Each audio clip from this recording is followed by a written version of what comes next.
one gets asked, you get asked, if you're me, by believers, well, how come there's something and not nothing? It's a very good question. It's actually a very important question. It's asked from the point of view of something, from the point of view of the only species we know of anywhere that could ask that question. It looks out onto vast expanses of nothingness, where nothing is happening and where there is no life. So you have to make the assumption that you are there and that you're able, so you know how all that goes. It rather alters the question when it's being asked in that way, but still, it's a good question, but it doesn't have any very helpful answers, or not if you consider, for example, Edwin Hubble was the first to notice that Newton was wrong and that the universe is not just expanding away from itself, the so-called red light shift, at a terrific speed, but you would expect this speed in Newtonian terms to be the rate of its expansion, I mean to say, velocity, to be declining. To the contrary, Hubble noticed it's speeding up, it's getting faster all the time. All subsequent experiments have shown this. In fact, if we hadn't discovered the Big Bang when we did, and we were trying for it now, examining the red light, some of that evidence would already have blown past us. If you can get your mind around this, as around Sir Martin Rees's imagery of our cosmic future.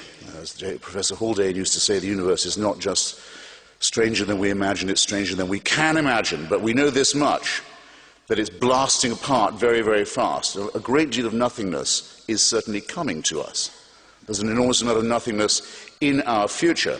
And even if we aren't prepared to wait for that, or to wait for species change to overtake us, we can see already in the night sky the Andromeda galaxy on collision course with our own. That's certainly going to happen. Whether we destroy ourselves or the sun blows up or not before that, probably not. Collision course. Now, is this part of a plan? You certainly have to ask yourself. Is that part of a plan? If so, whose plan is it? That so much nothingness is built right in and is headed straight for us. So anyone who wants to ask the first question has to be willing to consider its corollary question. And the certainty in the second case, unlike the first, of an answer. So if you think that all this is going on in these gigantic fields of gravity and light with you in mind, then you really do have a self-centeredness problem. You might put it another way. I have tried to put it another way. I'll try it on you. Our first speaker tonight said that his people have been around for 100,000 years that we know about. That's certainly true. There is a difference of opinion about how long our species in general has been on the planet. It's a flash of a second in evolutionary time. Richard Dawkins thinks it might be as long as 250,000 years. You make it 250,000. Francis Collins, the man who did the DNA decoding, the Human Genome Project, who's, by the way, another Christian scientist, or rather, scientist who is a Christian. I won't make that mistake again. You know what Mark Twain said about the work of Mary Baker Eddy, the Christian Science writer, founder of it, her books? Chloroform in print, he said. This is a digression. It's a digression. Francis Collins says at least 100,000 years. We can show we've been around for that long. It's quite a long time. I'll take 100. Never mind. I don't need 250,000 for my point.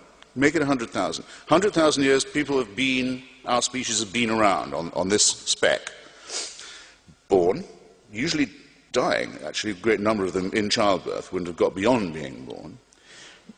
For the first 80 or so, 90 or so thousand years, nearly 100, not living more than 25 to 30 years at the most, then probably dying of their teeth, if they were lucky, or of the other needless mammalian things that show us that we bear the stamp, as Darwin put it, of our lowly origin, the appendix we don't need anymore, innumerable other shortcomings of our design. We're designed to live on the savannah that we've escaped from. Terrible disease, suffering, misery, malnutrition, and fear. Where do the earthquakes come from? Why is there an eclipse? What are the shooting stars doing? And awful cults of sacrifice to try and ward off what are in fact natural events. And war, and rape, and the kidnap of other peoples, and the enslavement of them. All of this goes on, gradually inching up to the point where you can brew beer, a breakthrough in my view, domesticate animals, separate one kind of corn from another. So very millimetrical progress, but terrible struggle, sacrifice, pain, misery, and above all, fear and ignorance. And you have to believe this if you believe in monotheism. For the first 97, 98,000 of this, heaven watches with indifference. Oh, there they go again. That whole civilization's just died out. Well, what are you going to do? They're raping each other again. They're poisoning. They think that the other tribe has poisoned the well, so they're going to kill all their children. All this. Just watch all that. 3,000 years ago at the most, it's decided, no, we've got to intervene now.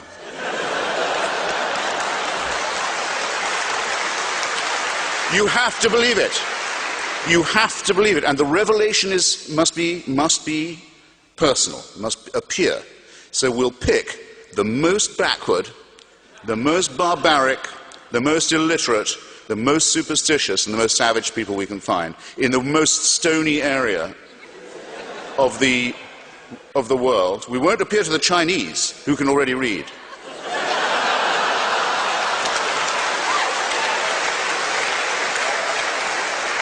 We won't appear in the Indus Valley, where they know a thing or two and they're already, they're very far advanced. No.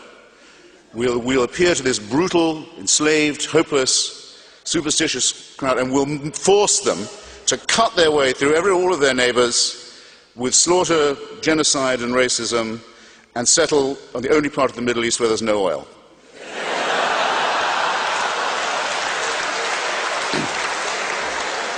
And all subsequent revelations occur in the same district. And without this, we wouldn't know right from wrong. Now,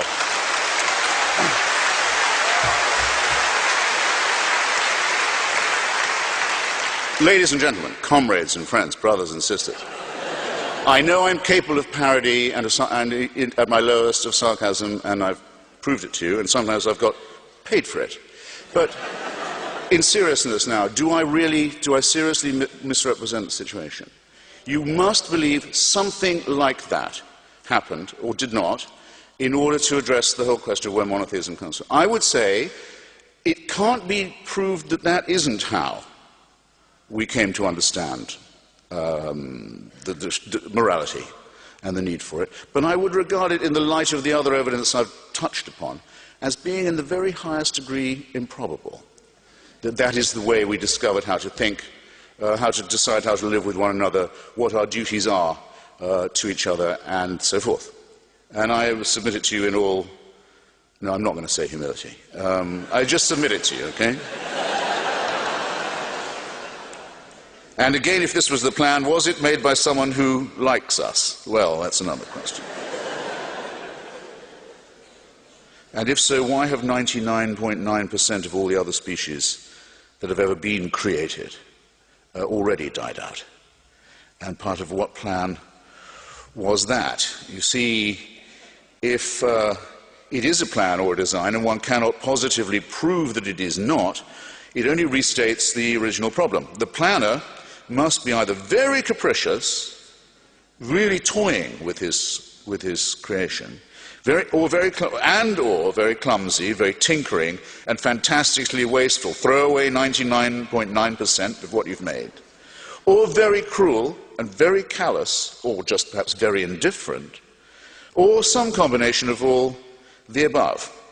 And so it's no good saying that he moves in mysterious ways, or that he has purposes that are opaque to us, because even that kind of evasion has to make itself predicate on the assumption that the person saying this knows more than I do about the supernatural. And I haven't yet met anyone who does have a private line to the Creator of the sort that would be required even to speculate about it. In other words, I've never met anyone in holy orders or out of it who isn't also a primate.